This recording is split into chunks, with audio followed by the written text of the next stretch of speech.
Gökçe Hanım'a çok teşekkür ederiz. Ve şimdi Unido Ulusal Danışmanı Natasha Kochova'yı sunumunu yapması için sahneye davet ediyorum.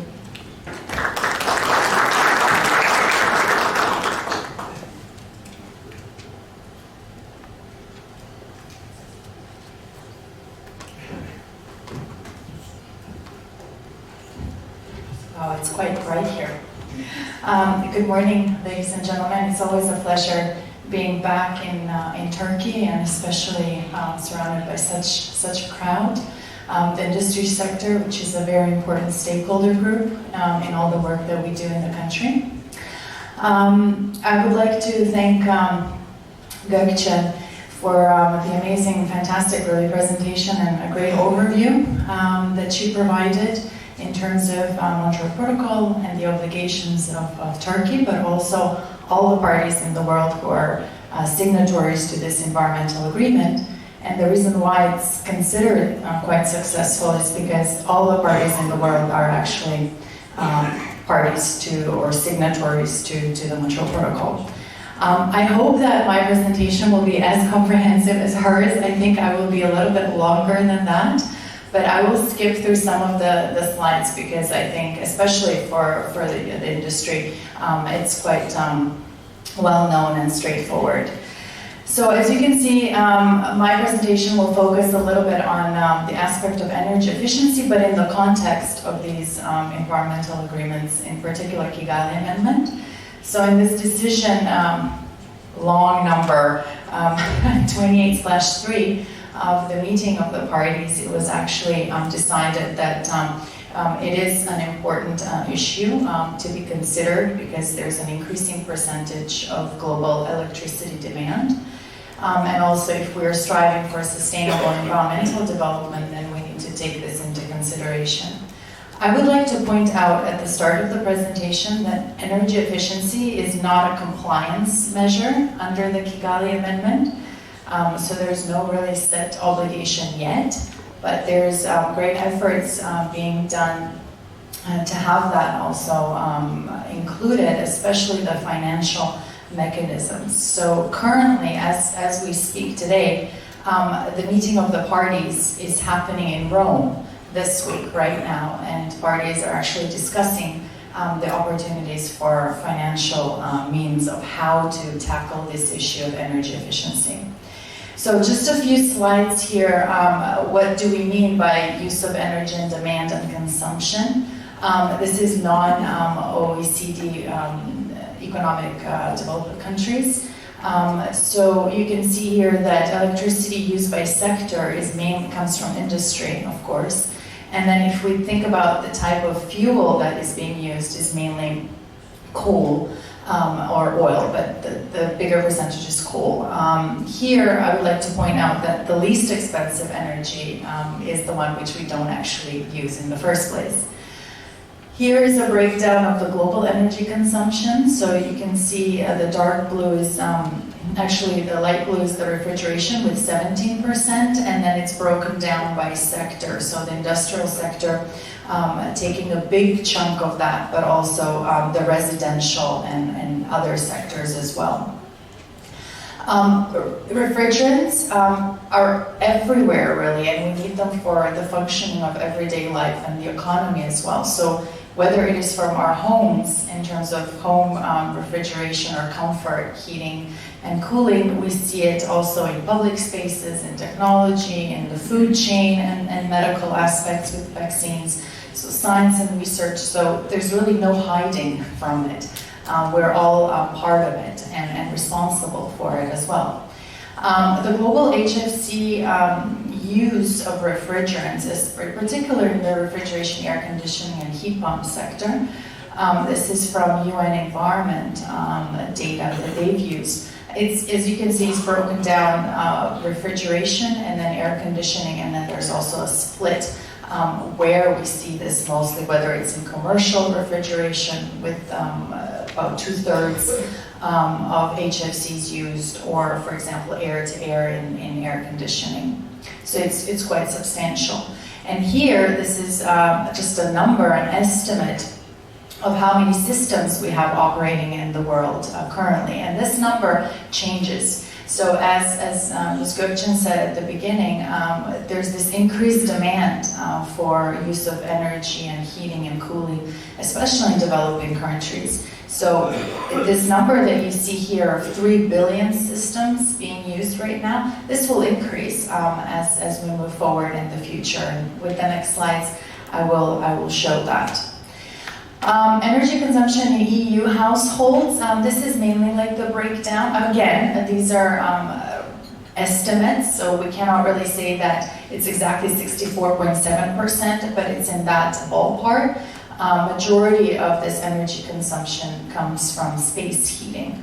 And then you also see the breakdown further with water heating and then lighting and appliances. But all of this is being tackled through certain policies that I will have a slide on just later on.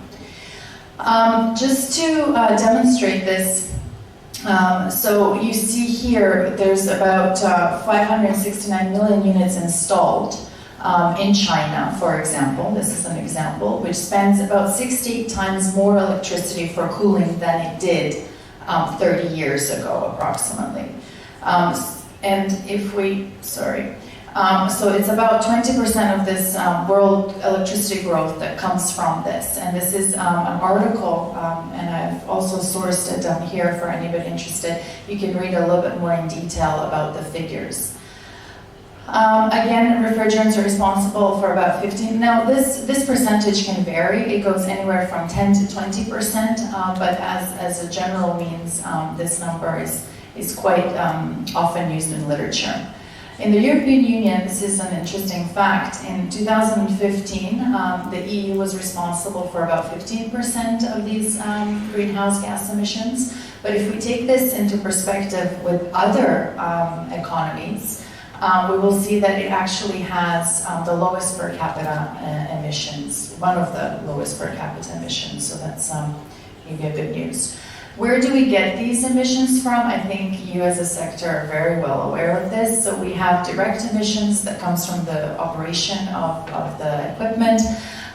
Here we have the leakages being a part of that, and then the indirect emissions that come from the usage of electricity to run these systems. So the higher the refrigerant has a global warming potential, and then the higher, of course, will have these emissions will be higher.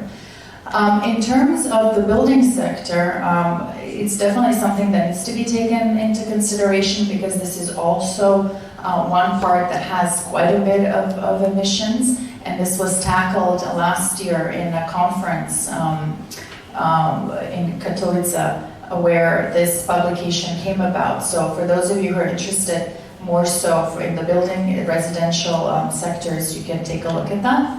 This is an interesting also read from The Economist, and just to play a little bit, to ask you a question, let's say, what do you think is the most effective way to reduce greenhouse gas emissions?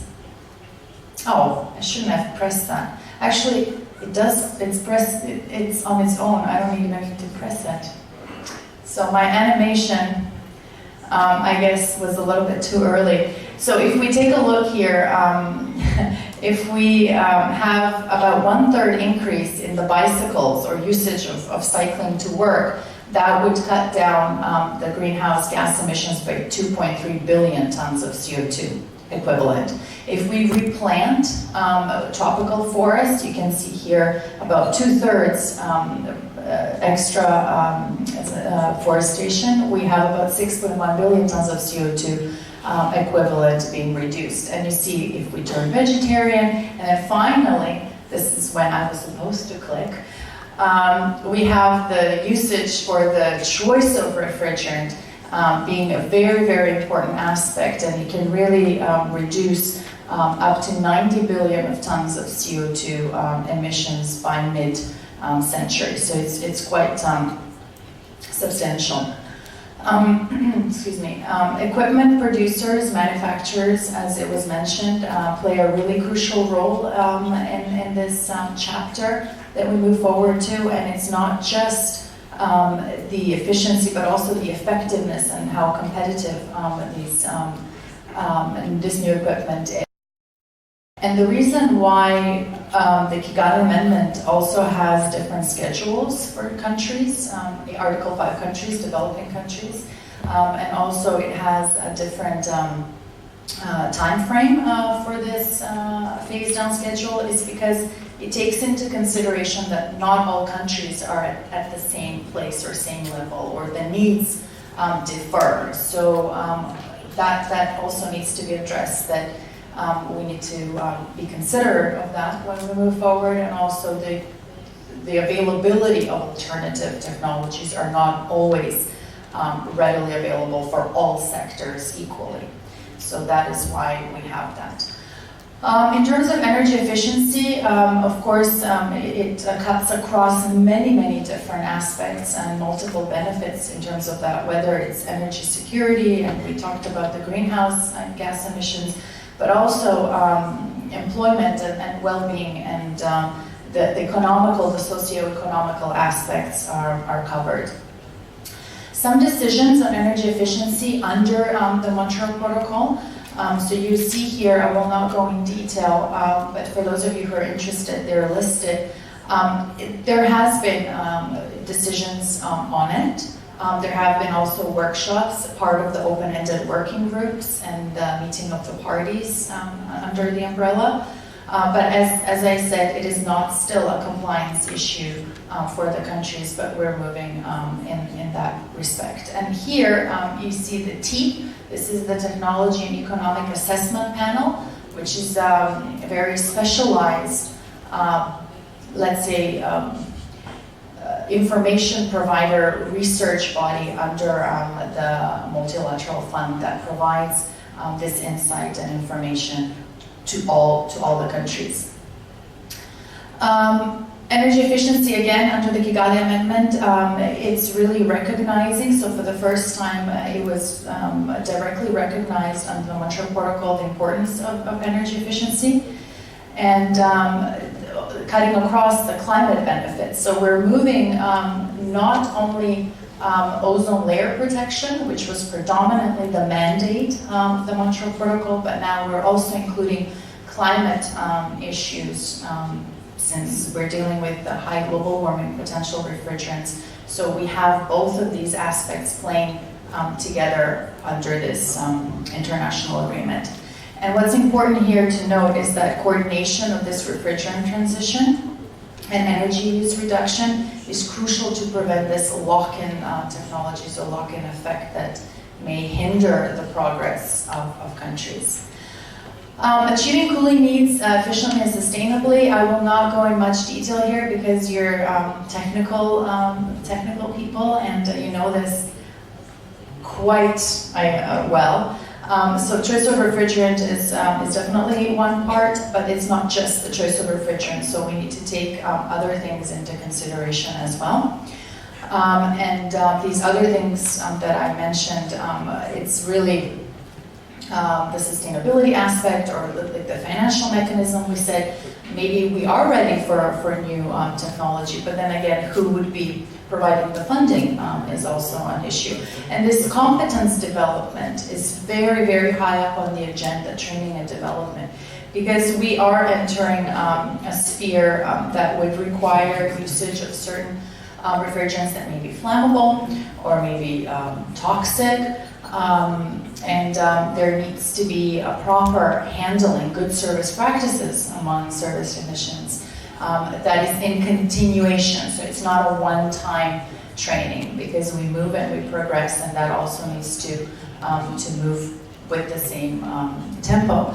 And also standards. Standards are being very much talked in the international realm, but also nationally, because it's really the countries who decide which standards and how they're applied.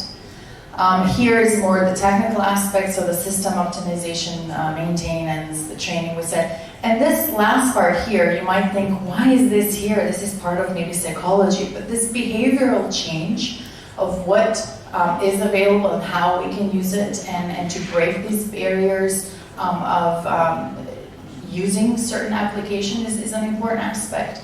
I come from Macedonia, now North Macedonia. So it's over there. There's apprehension of using, for example, propane R290. And when you speak to service technicians at these workshops and trainings that we had done, one of the biggest issues is, but we're afraid to use it. You know, it's flammable. Yes, it is flammable, but as we said, this the training and the good service practice part is very, very important. And with that would bring the behavioral change in the future. I would like to point out here energy efficiency. Maybe we need to also consider thinking about it in terms of efficient use of energy. So how we can use it and when we need to use energy. So I would like to point here that it's a structured approach and it's many factors playing together at the same time. You can see here, whether it's choice of refrigerant or minimizing the cooling load or the design of it or the regular checks and this good service practice. So all of this is important. So this interdisciplinary approach when we tackle or when we deal with the issue of efficient cooling. I'd like to also point the last part here, that cooling touches many of these sustainable development goals that you've probably heard, 18 of them. And Unido, number 9 is technology and innovation, is very much involved in this regard. How to maximize climate benefits? Of course, this is self-explanatory. So first we have the policies and regulations that countries are responsible for.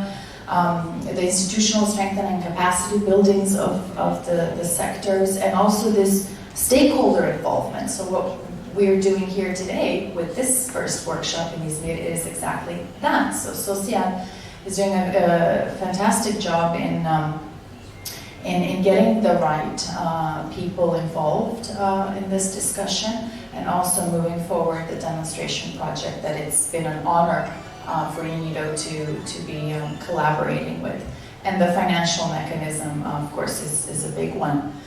Regulations, governments are the ones that set efficiency regulations in place. More than 80 countries have introduced national energy efficiency standards and labeling programs since the 1970s. I had about 10 slides on examples of countries that have done and what type of policies, but I didn't include them here. If you're more interested in that, I can definitely share that information with you. EU climate and energy regulation, these are the main ones that are listed. I guess the pointer is not working. So the F-gas regulation and the eco-design, so you can explore that if it's interesting. When we're improving energy efficiency, we don't always look at them in new equipment, but we also need to be considerate of the old equipment that we have running as well. This is the slide I mentioned at the beginning. So for the European Union, this is their plan or schedule. So by 2020, they would have decreased 20% in terms of the greenhouse gas emissions. And actually last night I was up till quite late doing some reading, and it was a report that came out in October 31st, so a few days ago, from the European Environment Agency, EEA, which is stationed in Denmark, and they do a lot of this data collection and analysis. And in the report, it was stated that they have superseded these 20%, that it's about 23% by 2020 that they're expecting, but that by 2030, the 40% will be very difficult to obtain. So they're not quite sure how that will go, and so we'll see. But it's an interesting finding, and I can share that also. The Biarritz Pledge, this is also very, very new, where states of government came together 2 months ago, I think it was, in September, and they agreed that there's importance or need of immediate action to improve efficiency in the cooling sector while phasing down these HFCs. And these are states of government like Germany and others. Moving forward and next steps, one of the main aspects is promoting this efficiency or efficient use of energy in parallel with low GWP alternatives. Because it's not, and as you well know, it's not always the answer, oh, I will just use a low GWP refrigerant, but that does not always automatically translate into higher energy efficiency. Stakeholder involvement and consultation should definitely continue, and as it was mentioned, and it will be mentioned again in other presentations by the team members, the following workshops that will take place under this project. Addressing some challenges. Of course, the financing part, especially for this sector, industry sector, can be quite high. And this price hump, the initial investments, may seem overwhelming, but over time, in terms of consumption of energy or availability of certain refrigerants, may well be less than expected. Monitoring and analysis of performance is something also that needs more improvement, as well as this financial analysis that we mentioned. So ways forward to consider, we said it's quite interdisciplinary and it's quite a structured approach it needs, so an integrated approach. So really simultaneously enhancing this energy efficiency to prevent lock-in of technologies. Some conclusions here, there are options that are available. As I mentioned, there are only few sectors that will lack maybe the alternatives needed, or they're maybe overly expensive at the moment. Here I would like to point to the cost guidelines that are being discussed as we speak, as I said, at these meetings of the parties and other initiatives. Unido in particular has quite a bit of work done in these countries here, where projects and demonstration projects have also been done to address this. And here you can see also possible project funding from other institutions or agencies that may well work in the future. Just 2 slides on Unido and the way that our work is being done. So we have actually 3 departments. Emerging compliance regime, this is with the Minamata Convention. This tackles mercury issues. Montreal Protocol, this is where I come from, a background, so ozone and climate now. And the Stockholm Convention on persistent organic pollutants and chemicals. But this last one, this is why I'm showing you this, is the industrial resource efficiency. And this is supporting the transformation of sustainable industrial productions. And under this, we have circular economy and other hot topics that are now. And these are some of the strategic partnerships. So the green growth, the green industry platform that we're a part of, and other also initiatives. Here, just further resources for anybody interested that I've used through the presentation that you can refer to for more detail. For example, the Green Cooling Initiative or the District Energy in Cities Initiative, if there's anybody more so involved in that. And this is my final slide, I think. A global exchange platform on energy efficiency. This is online and it's being updated on a daily basis. And it's quite interactive. You can click which country you're interested in and the projects will pop up in terms of what is being done in that country and also the funding available. And it is my last slide. So thank you very much for your attention. Sorry if I took a bit longer.